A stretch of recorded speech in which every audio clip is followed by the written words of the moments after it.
Hey, what's up?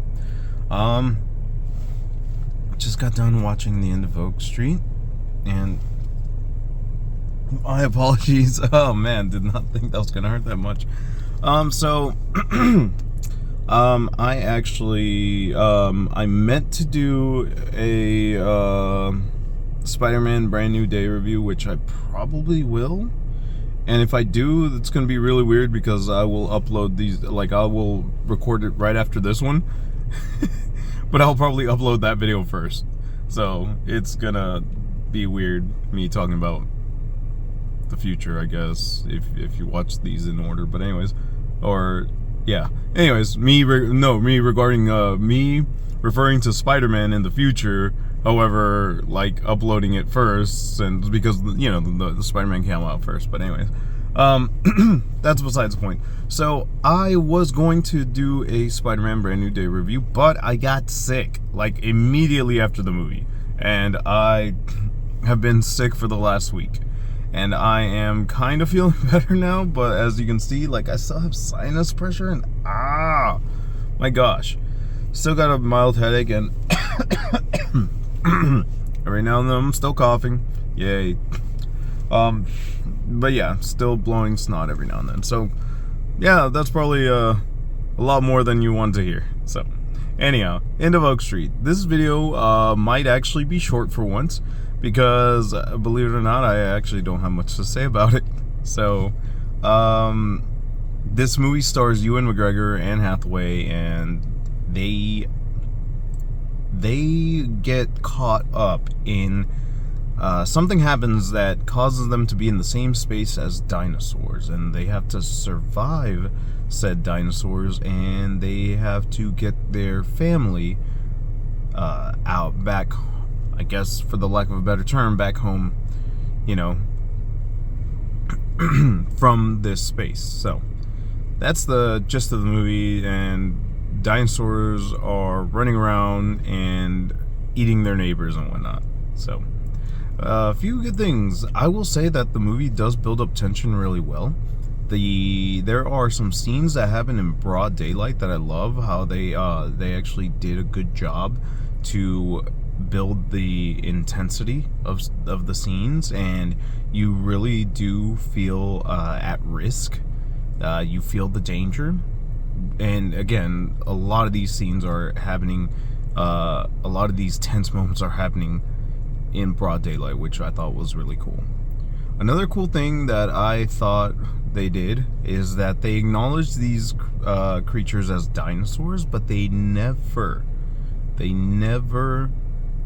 call them by their names. So in other movies, like, you have they go off of the popular design, of what a dinosaur, of what a species of dinosaur is, and this one doesn't do that.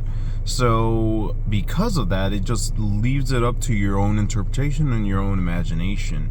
And so that being said, except for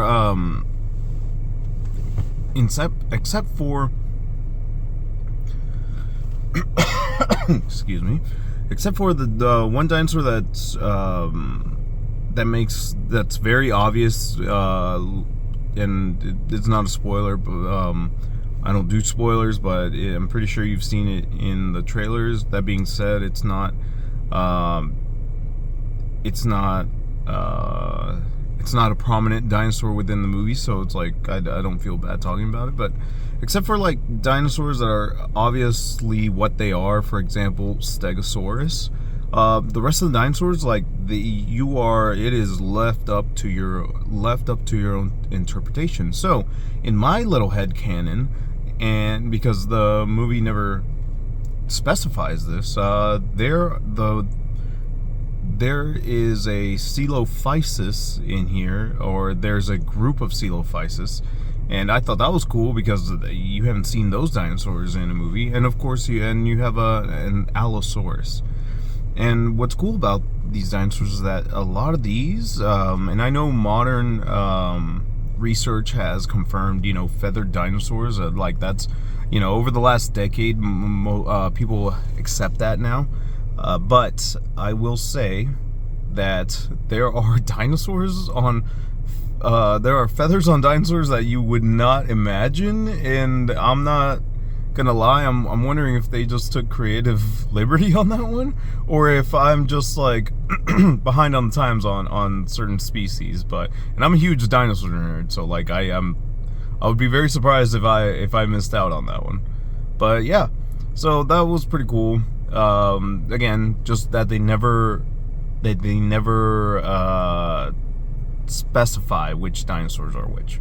So I thought that was pretty cool, because if you really think about it, if you were snapped into the same space as dinosaurs, right? No one's ever seen dinosaurs. We have our renditions and our interpretations in books, artwork,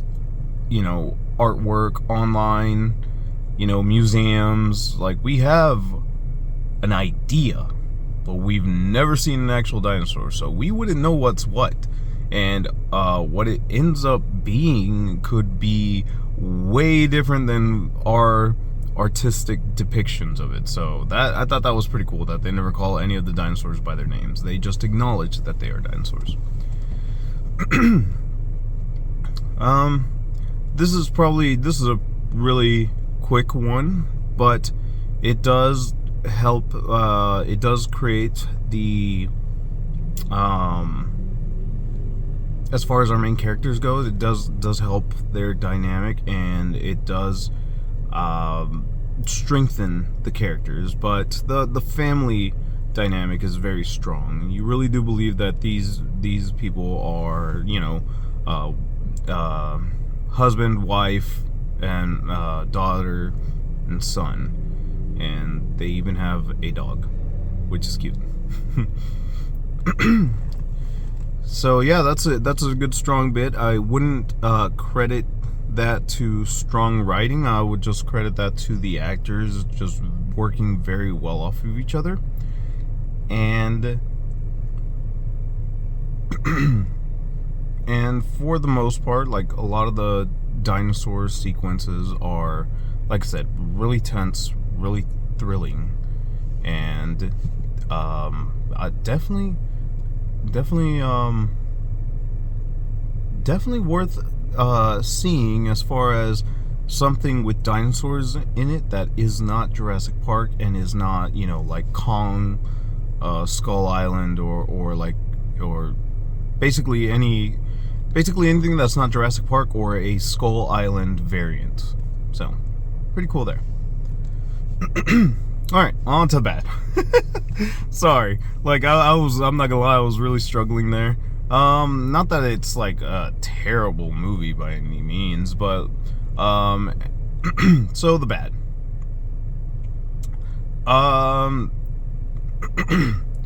There's a real lack of, concept of time in this movie. Like, it switches from, like a light switch between day and night, and you have no idea how many days have passed in this movie. And on top of that, this on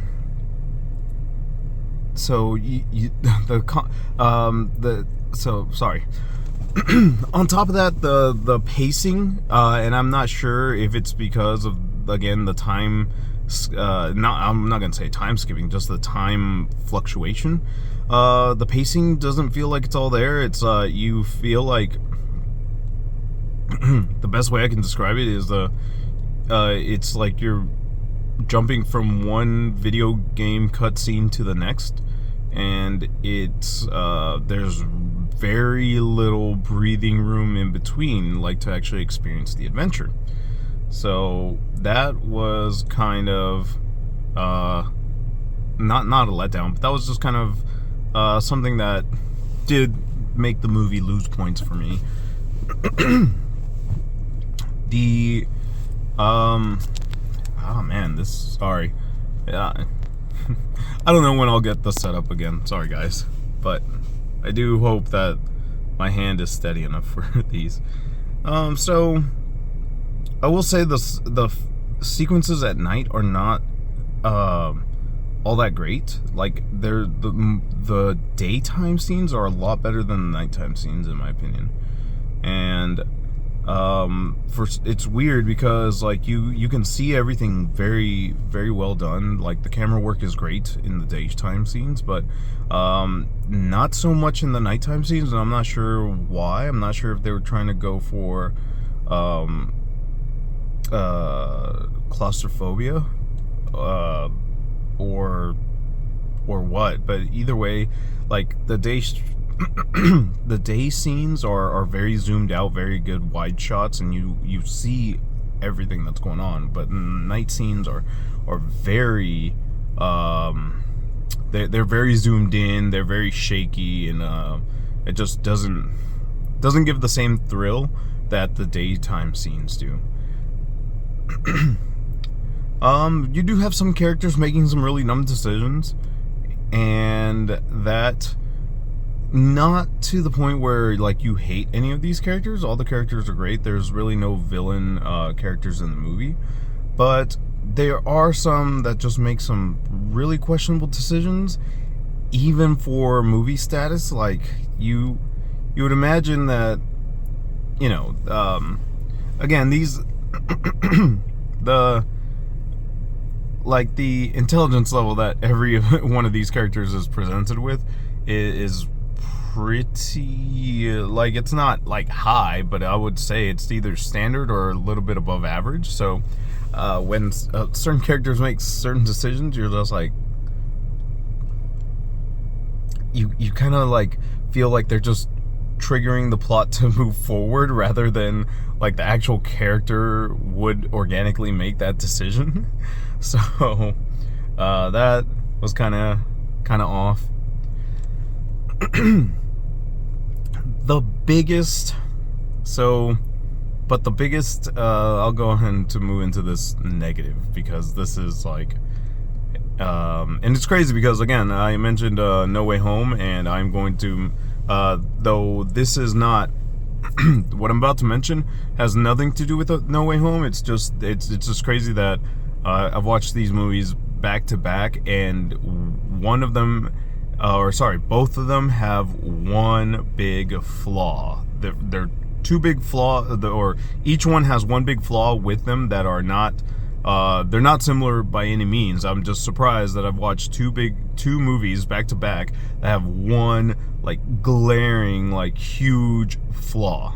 So this one's flaw, the biggest flaw that it has, is that it doesn't know what it's trying to be. And I've said that a lot with other movies. I've said that with the one that comes to mind is Aladdin, the 2019, I believe it was, the live action Aladdin.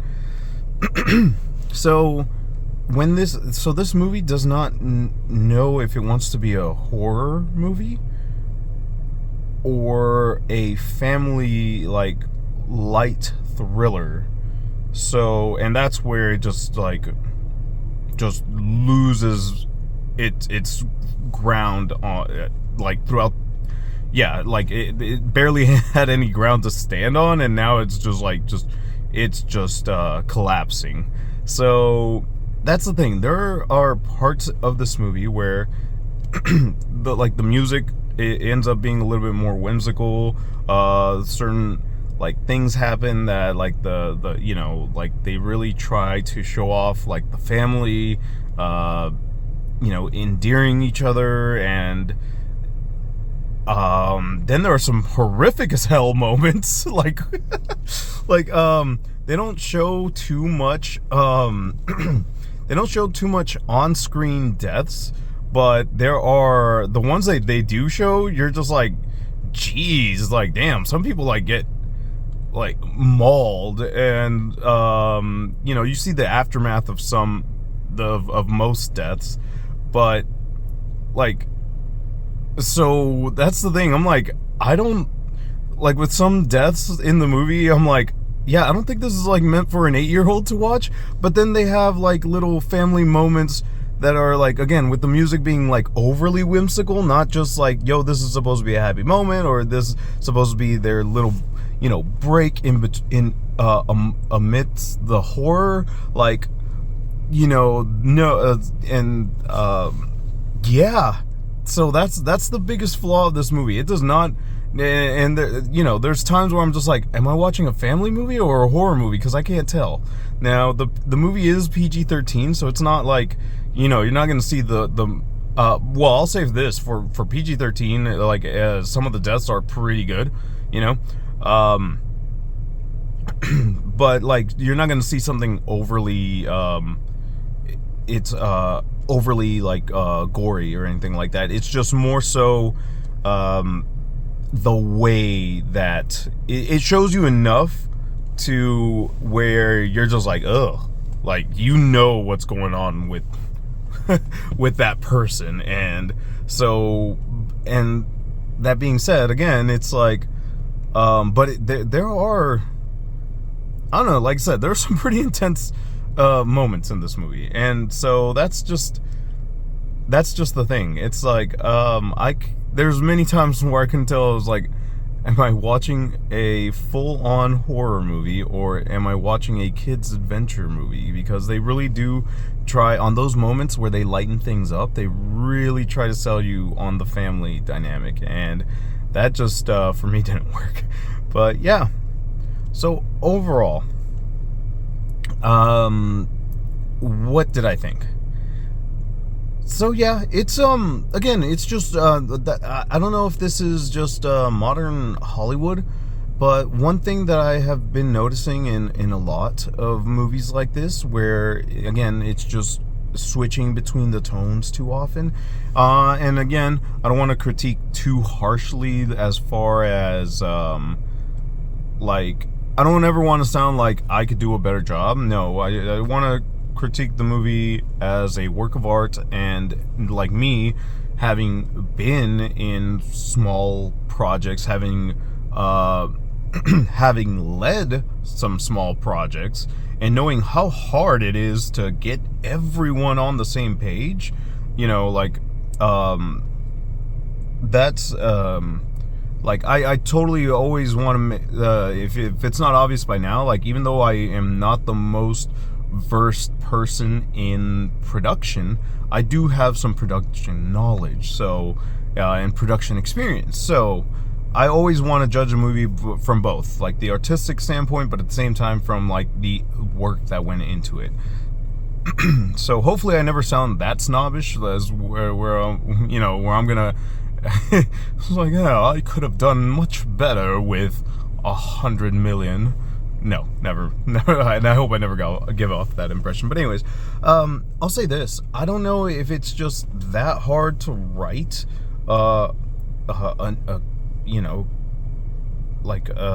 just a movie that, I guess, a cohesive story.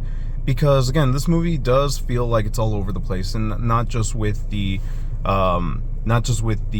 like I said, with the tone shifting. Like, I mean, what leads them to the space conflict, the motivation of them getting out of that space with the dinosaurs. Yeah. So, anyhow, yeah, I've just noticed that like a lot of movies don't really, they don't carry a narrative as well as they used to. And I don't know if that's just modern day Hollywood or, younger writers having a little bit of a harder time. I have no idea. Studio interference, like always, Either way, I'll say this. The End of Oak Street gets a 5 out of 10 from me. So, it's alright. Would I recommend you go see it in the movie theater? Only if you're a dinosaur fan, a huge dinosaur fan, or an adventure movie person. But I can see a lot of people, unfortunately, skipping this one, and just waiting for it, a few months for it to be on streaming. I can see a lot of people, a lot of word of mouth being like, it's so just I don't know, lukewarm, that like, again, the hardcore fans like myself, the hardcore dinosaur fans or the hardcore movie fans like myself, they're gonna go watch it. But I don't think they'd be able to really convince their friends and family to go watch it, at least not with an honest heart. So, End of Oak Street, gets a 5 out of 10 for me. If you've watched it, let me know what you thought. But as always, I appreciate you guys watching. This has been DJ Myst. Peace.